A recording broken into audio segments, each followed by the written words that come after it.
नमस्कार, मैं हूं आपके साथ अंकिता पाल। ब्रीडिंग की शुरुआत करते हैं। भारतीय उद्योग परिसंघ द्वारा CII एग्रोटेक इंडिया कृषि भारत 2024 के संबंध में प्रेस कॉन्फ्रेंस का आयोजन किया गया है। तो सीधा आपको ये चलते लखनऊ, जहां पर CII एग्रोटेक इंडिया कृषि भारत 2024 के संबंध में प्रेस कॉन्फ्रेंस की गई, जहां पर कृषि भारत 2024 के संबंध में जानकारी भी दी गई है। तो आपको बताते चले कि CII एग्रोटेक इंडिया की बातचीत की, जहां पर भारतीय उद्योग परिसंघ द्वारा CII एग्रोटेक इंडिया कृषि भारत 2024 के संबंध में प्रेस कॉन्फ्रेंस करके तमाम तरह की जानकारियां लोगों के साथ में साझा की गई। साथ ही आपको ये भी बताते चले कि CII एग्रोटेक इंडिया कृषि भारत 2024 के संबंध में तमाम तरह के दिशा निर्देश भी दिए गए हैं।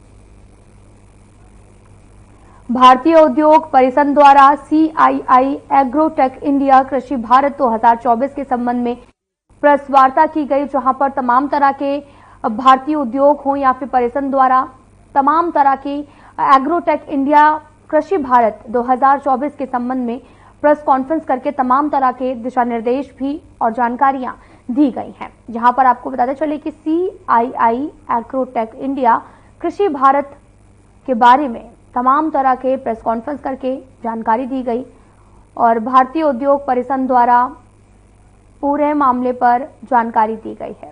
साथ ही आपको ये भी बताते चले कि CII एग्रोटेक इंडिया कृषि भारत 2024 के संबंध में जानकारी दी गई है, जिस दौरान प्रेस कॉन्फ्रेंस की गई, जहां पर तमाम तरह के सवालों के जवाब भी देते हुए नजर आए।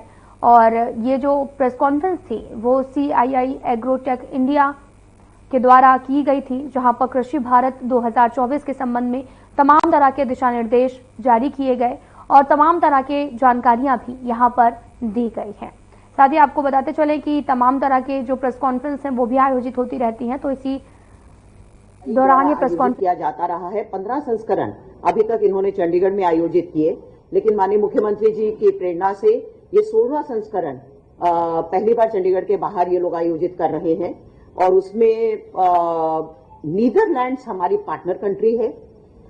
उनके भी बहुत सारे सप्लायर्स, मशीनरी मैन्युफैक्चरर्स यहाँ अपना प्रदर्शन करेंगे। कल से ये प्रोग्राम शुरू होगा। माननीय मुख्यमंत्री जी द्वारा इसका उद्घाटन करके कृषकों के हित के लिए अपना आशीर्वाद दिया जाएगा।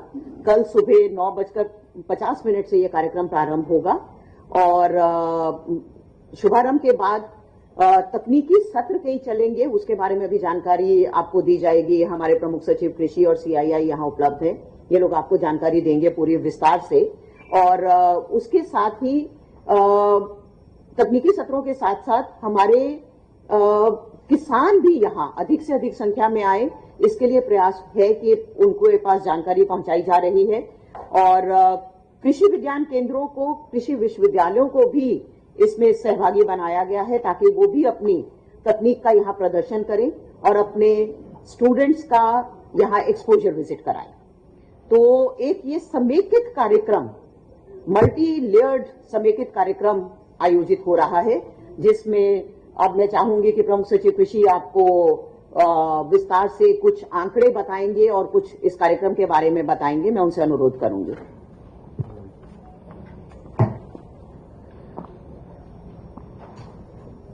ये जो कृषि भारत के नाम से कार्यक्रम किया जा रहा है, ये इससे पहले CII एग्रोटेक इंडिया के नाम से 1994 से कर रहा है। पहले चंडीगढ़ में किया करता था इसको। ये पहली बार उत्तर प्रदेश में आए हैं और इसके नाम को कृषि भारत के नाम से इस बार पहली बार रखा गया है। जो मुख्य उद्देश्य है, जैसा मैडम ने भी बताया, नई तकनीकी को कृषि में लेके आने का। पहले मैकेनाइजेशन जो था फार्म का, उसके संबंध में था, और अब इसको धीरे धीरे और इस क्षेत्रों में भी इसकी व्यापकता लेके आए हैं। बायोटेक्नोलॉजी से रिलेटेड चीजों को भी यहाँ लेके आते हैं। और कल इसका जो इनॉग्रेशन हम कर रहे हैं वो मुख्यमंत्री जी द्वारा किया जाएगा। और उसके अतिरिक्त 2 विभागों के हमारे जो गवर्नमेंट है उसके वहां पे पेविलियंस लग रहे हैं। एक जितने भी प्राथमिक क्षेत्र है, प्राइमरी सेक्टर है,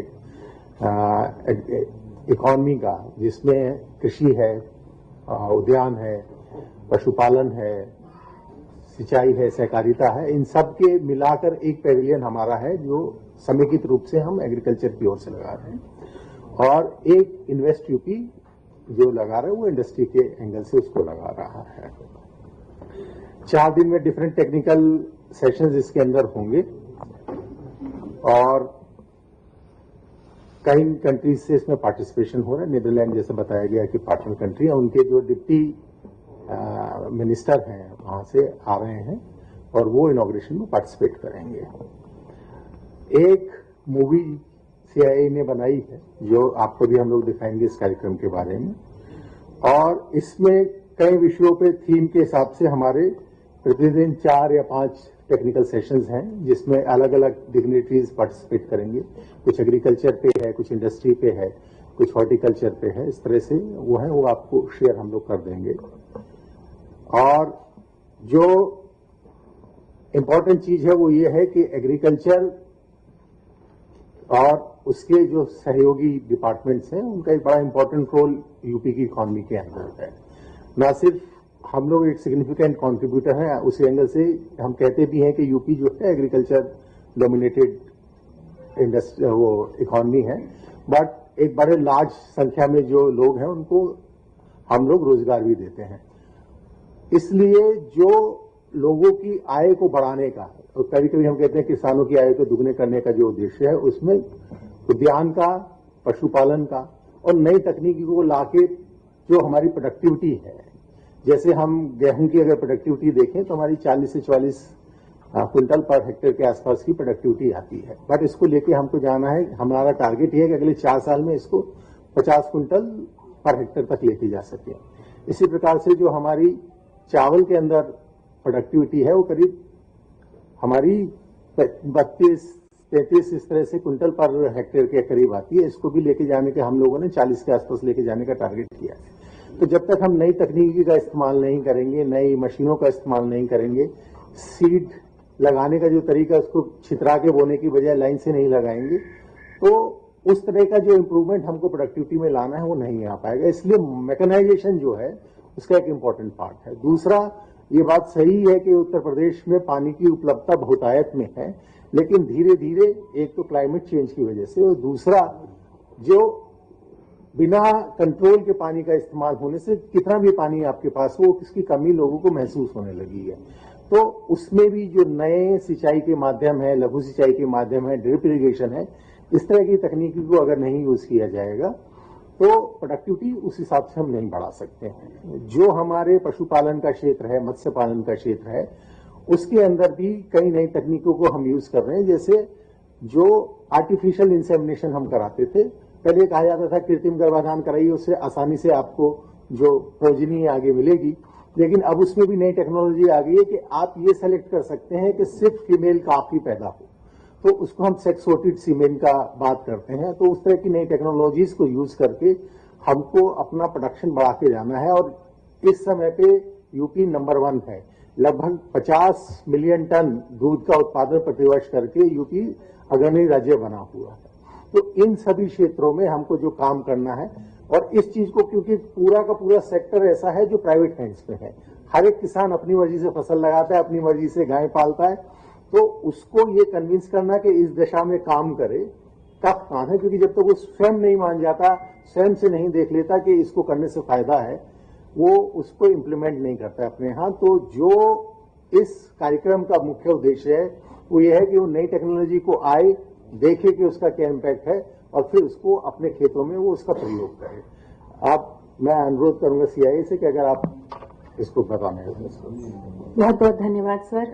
एंड मैं बहुत धन्यवाद देना चाहूंगी कृषि उत्पादन आयुक्त मैडम श्रीमती मोनिका गर्ग जी का, और हमारे प्रमुख सचिव कृषि श्री रविंदर जी का, और CEO invest UP Shri Abhishek Prakash ji का, कि हमें इस आयोजन को यूपी में लाने के लिए और इस स्केल पे करने के लिए उन्होंने हमारा बहुत बहुत सहयोग दिया है, और जो बहुमूल्य समय और सपोर्ट उन्होंने हमको दिया है, इसके लिए हमारा बहुत बहुत आभार है। उत्तर प्रदेश की पूरी सरकार को, जैसा कि मैडम ने और सर ने आपको बताया कि ये 16वां संस्करण है एग्रोटेक का, जो कृषि भारत के नाम से उत्तर प्रदेश में किया जा रहा है। और ये बताते हुए हमें बहुत हर्ष हो रहा है आपको कि इसमें गवर्नमेंट का पूरा हमारा सहयोग रहा है और ढेर मात्रा में किसान इस टेक्निक्स को, जो हम टेक्नोलॉजीज, इनोवेशन, जिस टाइप की प्रोसेसेस और जिससे उत्पादकता और जो भी इम्प्रूवमेंट्स लाए जा सकते हैं कृषि के उसमें यूपी में, उसके लिए गवर्नमेंट का हमारे को बहुत सहयोग मिल रहा है। और 200 से भी ज्यादा एग्जिबिटर्स देश विदेश से यहाँ पर आएंगे और अपनी अपनी टेक्नोलॉजीज का, अपने इक्विपमेंट का, जिस टाइप का प्रोसेसेस यूज करने चाहिए एग्रीकल्चर के लिए, उनका प्रदर्शन करेंगे। कुछ नाम जो मैं आपको बता सकती हूँ, लगभग जितनी भी बड़ी कंपनियां हैं एग्रीकल्चर के क्षेत्र में। तो सीधा आपको लिए चलते हैं झारखंड के बोकारो विधानसभा, जहां पर सीएम योगी आदित्यनाथ पहुंचे हैं, जहां पर जनसभा को संबोधित कर रहे हैं। तो आपको बताते चले कि आज झारखंड के बोकारो पहुंचे हुए हैं सीएम योगी आदित्यनाथ, जहां पर उन्होंने जनसभा को संबोधित किया और लगातार विधानसभा में दौरा कर रहे हैं। एक तरफ पिछले 10 वर्ष में प्रधानमंत्री मोदी जी के नेतृत्व में हम एक नया भारत देख रहे हैं। एक नया भारत जो एक भारत भी है और श्रेष्ठ भारत भी है। एक भारत श्रेष्ठ भारत की परिकल्पना को साकार होते हुए हमने देखा है। भारत की सीमाएं मोदी जी के नेतृत्व में सुरक्षित हुई है। आपने देखा होगा, जो पाकिस्तान पहले भारत की सीमा में आतंकियों की घुसपैठ कराता था, आज उसकी रूहें कांप रही है, क्योंकि उसे मालूम है ये नया भारत है, ये नया भारत है। छेड़ता नहीं है, लेकिन कोई छेड़ेगा तो उसको छोड़ता भी नहीं है। ये नया भारत है। अगर पाकिस्तान किसी आतंकी को भारत के अंदर घुसाता है, तो भारत के बहादुर जवान उस आतंकवादी को जहन्नुम की यात्रा में भेजने का काम कर देते हैं। वह वापस पाकिस्तान नहीं पहुंच पाता है। देश के अंदर आतंकवाद की जड़ कश्मीर की धारा 370 समाप्त हो गई। और यही नहीं, आज तो देश के अंदर बड़े बड़े कार्य मोदी जी के नेतृत्व में हाईवे के, रेलवे के, एयरपोर्ट के निर्माण का आपने कल देखा होगा। प्रधानमंत्री जी ने बिहार के दरभंगा में एम्स का शिलान्यास किया। एम्स बन रहे हैं, आईआईटी बन रहे हैं, आईएम बन रहे हैं, 1 डिस्ट्रिक्ट 1 मेडिकल कॉलेज का निर्माण हो रहा है। हर घर नल की योजना भी लागू हो रही है। बहनों और भाइयों, इन सब के साथ ही देश के अंदर 80 करोड़ गरीबों को फ्री में राशन की सुविधा का लाभ, 50 करोड़ गरीबों को 5 लाख रुपए की प्रतिवर्ष स्वास्थ्य का निःशुल्क उपचार की व्यवस्था। और मोदी जी ने तो ये भी आदेश कर दिया है कि 70 वर्ष से ऊपर के हरेक बुजुर्ग को फ्री में उपचार की 5 लाख रुपए की फ्री में उपचार की व्यवस्था हर वर्ष करेंगे। बहनों और भाइयों, 12 करोड़ किसानों को किसान सम्मान निधि, 10 करोड़ गरीबों के घर में शौचालय का निर्माण और उज्ज्वला योजना का कनेक्शन पहुंच गया है। और 4 करोड़ लोग फ्री में आवास भी प्राप्त कर गए हैं। मैं पूछना चाहता हूं, ये काम कांग्रेस भी कर सकती थी, आरजेडी भी कर सकती थी, इन्होंने नहीं किया। अभी कांग्रेस के कोई एक प्रभारी आए जो कह रहे थे सरकार आएगी तो सिलेंडर देंगे। अरे जब तुम्हारी सरकार थी तब क्या कर रहे थे? तब क्यों नहीं दिया? तब क्यों नहीं दिया? और वो तो कहता है, क्या कह रहा है, यानी हिंदू को भी देंगे, मुसलमान को भी देंगे और घुसपैठियों को भी देंगे। अब यहां के जनजातीय बंधुओं का अधिकार घुसपैठियों को क्यों देंगे? भाजपा इस बात को कह सकती है कि योजना का लाभ जनजाति को मिलेगा, झारखंड वासियों को मिलेगा, घुसपैठी को नहीं मिलेगा।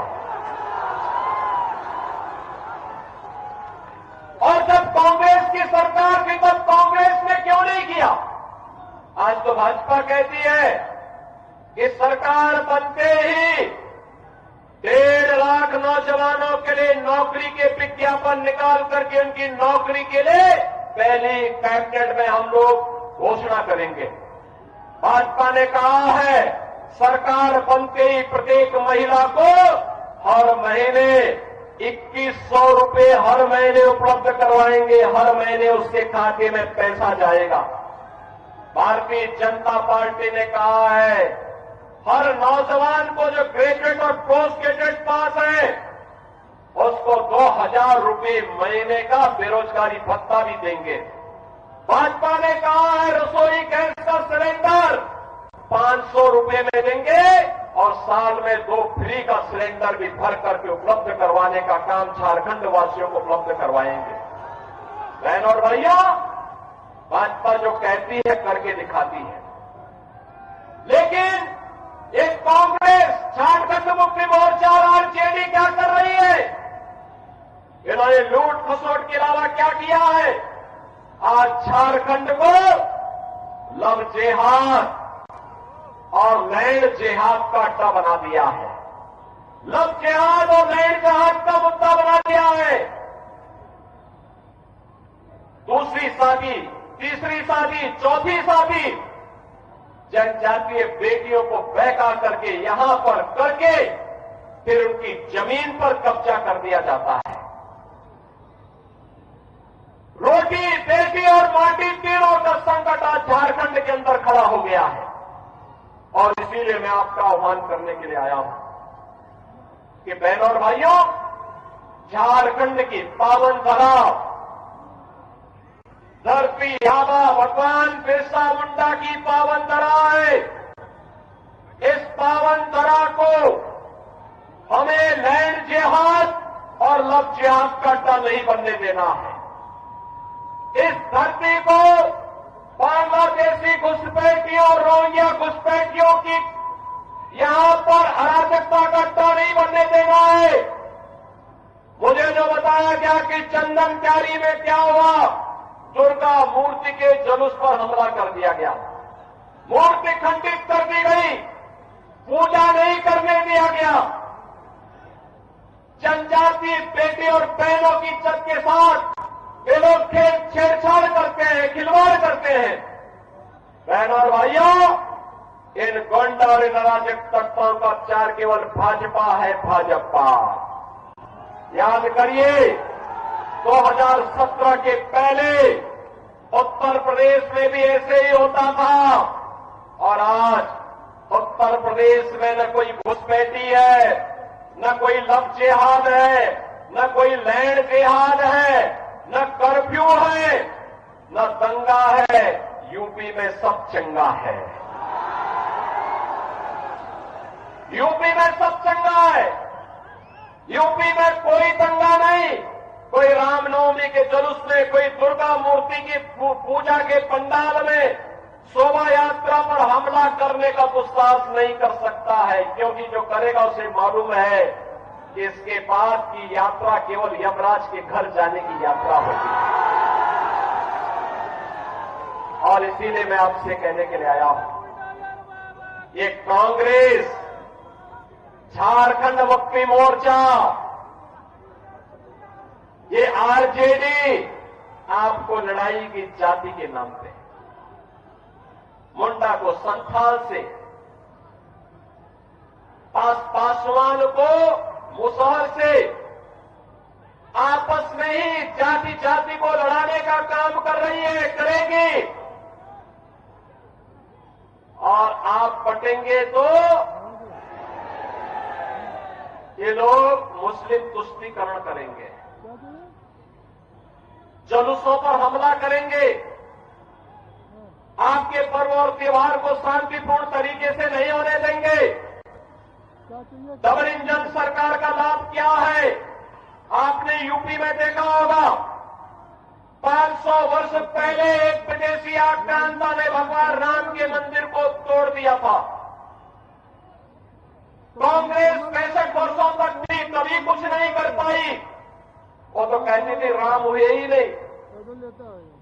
और बहन और भाइयों, उत्तर प्रदेश में डबल इंजन की सरकार ने मात्र 2 वर्ष के अंदर अयोध्या में राम मंदिर की समस्या का समाधान कर दिया।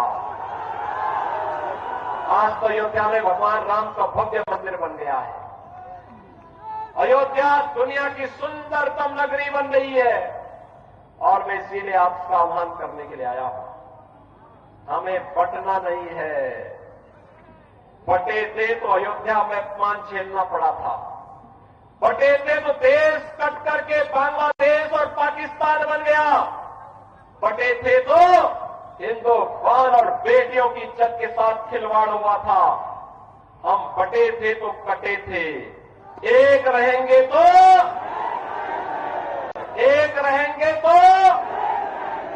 और इसीलिए मैं आपका आह्वान करने के लिए आया हूं। आपको सुरक्षा और समृद्धि देने का काम केवल और केवल भारतीय जनता पार्टी कर सकती है। भारतीय जनता पार्टी ने इसीलिए अपने योग्यतम प्रत्याशियों के रूप में अपने निवर्तमान विधायकों को ही प्रत्याशी बना करके आपके बीच उतारा है। श्री बिरंची नारायण को बोकारो विधानसभा क्षेत्र से और अमर कुमार बावरी को चंदन क्यारी विधानसभा क्षेत्र से अपना प्रत्याशी बना करके आपके बीच उतारा है। बहनों और भाइयों, इन दोनों को आपका आशीर्वाद प्राप्त होगा। दोनों हाथ ला करके मुझे बताओ, ये पीछे जो लोग वहां तमाशा देख रहे हैं वे लोग भी इधर आकर के बताएं मुझे। इधर भी सभी लोग दोनों हाथ ला करके बोलो, दोनों हाथ ला करके। कहां तक मेरी आवाज जा रही है? दोनों हाथ ला करके बोलो। इन दोनों प्रत्याशियों को विजयी बना के भेजेंगे। दोनों लोगों को जिता करके भेजेंगे। दोनों हाथ ला करके फिर मेरे साथ बोलेंगे, भारत माता की, भारत माता की, भगवान बिरसा मुंडा की, भगवान बिरसा मुंडा की। जय श्री राम, जय जय श्री राम, जय जय Shri Ram.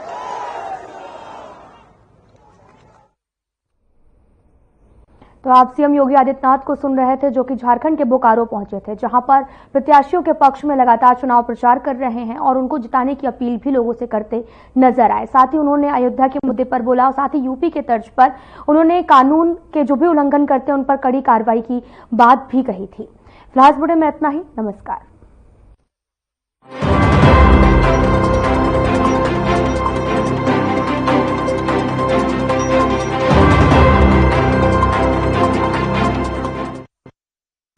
Best channel head Shri Brijmohan